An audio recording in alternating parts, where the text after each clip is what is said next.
Tere tulemast hommikupalvusele. Täna mul on habis hommikupalvusel veel lisaks Ivo Käsk, kes on nüüd täna siis teises riigis. Sageli on erinevates riikides, enamasti Islandil, seekord siis ta räägib, kus ta siis seekord on. Aga mul enda arvuti ja telefon ei töötanud, seetõttu leidsin kolleegi kabinetti, kus seda hommikupalvust läbi viia, kus on ühendus olemas. Ja siis ma olen hea kolleegi Ilona Nääri kabinetis. Ma nüüd alguseks mõtlesin loen piiblist sellise koha nagu Hesekeli 36 peatükk alates 25. salmist. Jaa. Tere tulemast hommikupalvusele.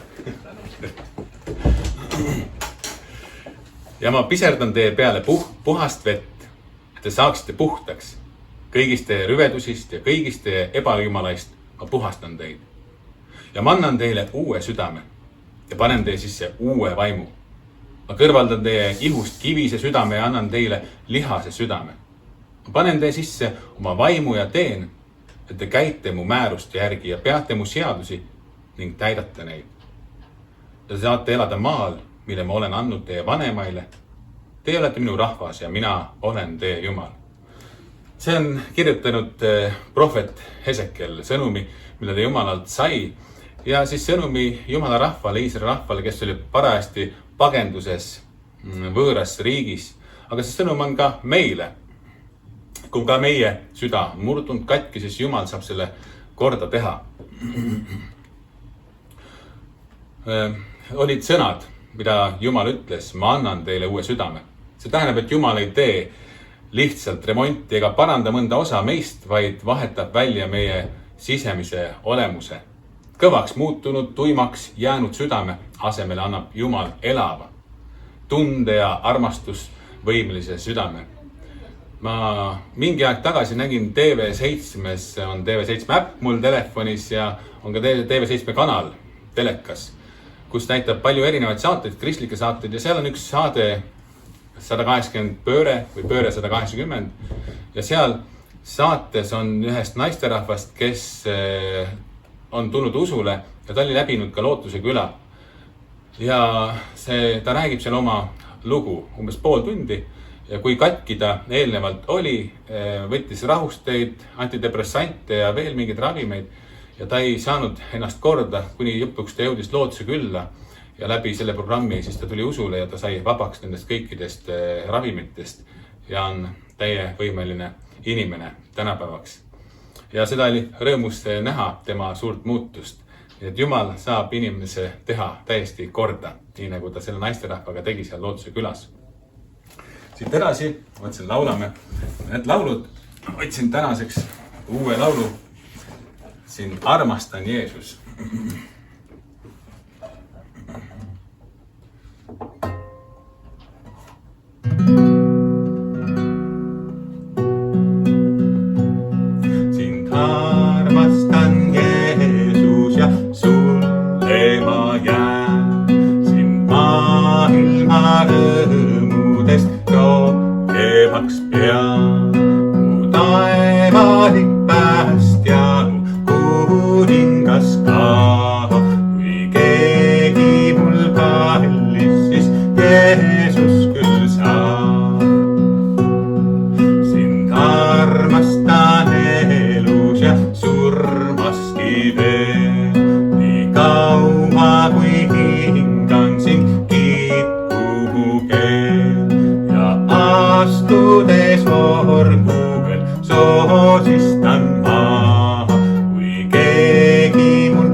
Südamlik armastuslaul Jeesuse vastu.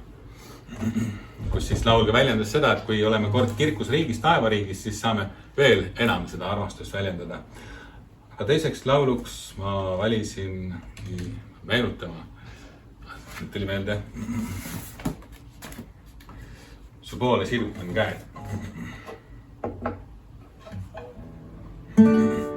Su poole sirutan käed, need on tühjad, sa näed. Kuid mu süda on täis tänu. Seisan lihtsalt su ees, tõstes südame. Üles siit kõrgele. Täida süda, täida tänuga. Täida süda ülistusega. Muuda mu iga päev sinu ülistuseks. Et mu päev oleks täis su kiitust. Anna Taaveti meel ja Taavõiti meel. Et mu laul jõuab sinu südame.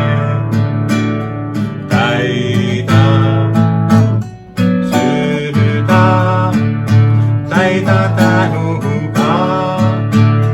Täida süda ülistusega. Täida süda, täida tänuga. Täida süda ülistusega. Nii, on küsimus, mida me Jumalale saame tuua? Võib-olla palju ei olegi, aga üks asi, mida me saame tuua, on tänu. Tänu ka nende lauludega, me laulame ja tänulaule laulame. Nüüd pöörame tähelepanu Ivo Käsule, abikaplanile, kes on siis kaugel välismaal. Tere hommikust! Täna tahan jagada teiega üht lugu, mis juhtus ühes täiesti tavalises kontoris. See ei ole lugu kangelastegudest ega kangelastest ega suurtest muutustest. See on lugu ühest vanast printerist. Aga võib-olla räägib see lugu rohkem, kui esmapilgul paistab. Ühes ametiasutuses oli printer. Kõik vihkasid seda. See jamas pidevalt, printis viltu, tegi kummalisi hääli. Inimesed viskasid selle üle nalja. Nad esitasid kaebusi ja isegi palvetasid selle printeri pärast. Aga keegi ei parandanud seda. Printer oli vana, keeruline ja mitte eriti oluline. Ühel päeval tuli tööle uus IT-tehnik nimega Sander. Vaikne, tähelepanelik, mitte pealetükkiv. Ta märkas printerit. Mitte ainult kaebusi, vaid ka seda, kuidas inimesed seda vältisid. Kuidas see segas tööd. Ja seda, et sellest katkisest printerist oli saanud midagi enamat. Sellest oli saanud sümbol väsimusest ja hoolimatusest. Sander ei hakanud pasunat puhuma. Ta lihtsalt hakkas vaikselt tegutsema. Ta puhastas printeri seest, tellis varuosi, kontrollis kaabliühendusi. See võttis aega. Keegi ei märganud. Kuni ühel hommikul keegi printis dokumendi ja see tuli välja täiuslikult. Ei mingit kinnijäämist, ei mingit müra, ilus, puhas trükk ja sirge paber. Inimesed olid üllatunud. Kas keegi vahetas printeri välja? Kas see on ime? Sander ainult muigas ja ütles, see ei olnud katki. See oli lihtsalt unarusse jäetud. See lugu ei räägi ainult printerist. See räägib millestki sügavamast. See lugu räägib sellest, kuidas me võime hinnata inimesi, olukordi ja suhteid nende töövõime järgi. Keegi inimene tundub liiga keeruline. Kolleegil paistab olevalt liialt vähe motivatsiooni. Abielu on tuimaks jäänud. Või siis kohtame oma töös iga päev inimesi, kellel on tõsiseid probleeme. Me elame ajastul, kus katkiste asjadega eriti vaeva ei nähta. Kui sokis on auk, siis seda ei nõeluta. See visatakse ära. Vähemalt mina viskan. kui elektroonika ei toimi, ostame uue. Need, kes vähe rohkem aastaid elanud, mäletavad, kuidas üks vana telekas ikka uuesti ja uuesti elule äratati. No ja veel rohkem vanasti, mis sellest ikka rääkida, siis oli rohi rohelisem ja taevas sinisem. Ja päike oli ka kollasem.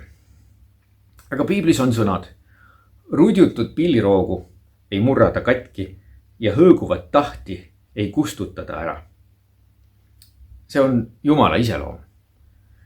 Ma elasin lapsena Haapsalus otse mere ääres. Seal oli palju pilliroogu. Pilliroogu saab kergesti räsida. Kuivanud pilliroogu on kerge ka murda. Ja miks mitte, kui see ongi juba longus. Hõõguvat tahti on kerge kustutada. Aga nõuab ettevaatlikkust ja vaeva, et hõõguvat tahti uuesti põlema saada. Ilma, et leek päriselt ära kustuks. See on see, kuidas Jumal meiega tegutseb. Iga ühega meist. Kannatlikult. Ta näeb seda, millised me saame olla, kui tema meie elu puudutab. Kui tema meid parandab ja tervendab. Kui tema meie süü ära kannab ja meile andestab. Ja kuidas meie leek siis jälle kasvab ja heledalt põleb. Me kõik teame, milline mõju kannatlikkusel ja armastusel meile on. Milline inimene või milline suhe on see vana printer meie elus. Milline on see printer, mille me oleme mõttes maha kandnud. Aga mis on selline lihtsalt sellepärast, et see on unarusse jäetud. Osad meist puutuvad iga päev kokku inimestega, kes on nagu rudjutud pilliroog või hõõguv taht. Kes on tihti sellised, sest nad kogevad oma elus väga vähe või mitte üldse armastust, tõelist hoolt. Kas meie käes kustuvad need hõõguvad tahid veel enam või saame neid rudjutud pilliroogusid üles tõsta? Meie palve Jumalale võib täna olla: Jumal, aita meil näha sind sellisena, nagu sina oled. Kannatlik, armuline, taastav. Aita meil kogeda sinu pikka meelt enda suhtes. Ja aita meid näha inimesi ja oma suhteid sellisena, nagu sina neid näed. Aita meil olla sinu sarnased. Nende mõtetega ja selle palvega soovin ilusat päeva.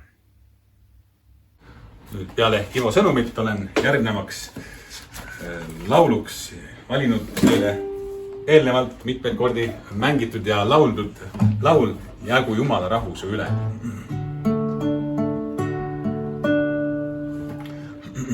Jäägu Jumala rahu su üle, tema armastus rõõm täiku sind.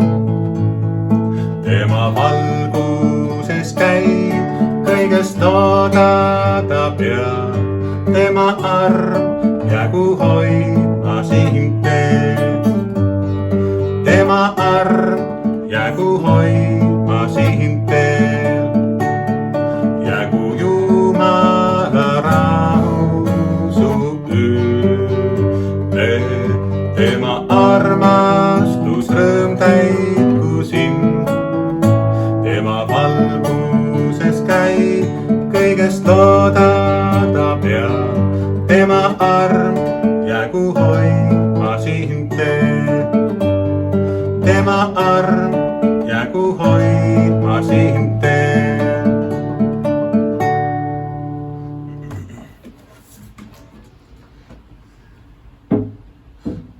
Nii, jäägu Jumala rahu meie üle ja siit edasi läheme ja palvetame koos ühiselt Jeesuse õpetatud sõnadega mees ja palve. Meie Isa, kes sa oled taevas, pühitsetud olgu sinu nimi, sinu riik tulgu, sinu tahtmine sündigu, nagu taevast nõnda ka maa peal. Meie igapäevast leiba anna meile tänapäev ja anna meile andeks meie võlad, nagu meiegi andeks anname oma võlglastele. Ja ära saada meid kiusatusse, vaid päästa meid ära kurjast, sest sinu päralt on riik ja vägi ja au igavesti. Aamen. Siin palves me palume, et Jumala riik tuleks ja et ta meie südamesse saaks ka tulla. siis siin palves oli ka, et me annaks andeks teistele, kes meil on liiga teinud. Ja läbi selle, kui me anname inimestele andeks, siis Jumala riik saab ka meie südamest niimoodi tulla. See rahu, rõõm ja Jumala ligiolu. Ma annan edasi Jumala õnnistuse. Issand, õnnistagu meid ja hoidku meid. Issand, lasku oma pale paista meie peale, olgu meile armuline. Issand, tõstku oma pale meie üle ja andku meile oma rahu. Jumala Isa, Poja ja Pühavaimu nimel. Aamen.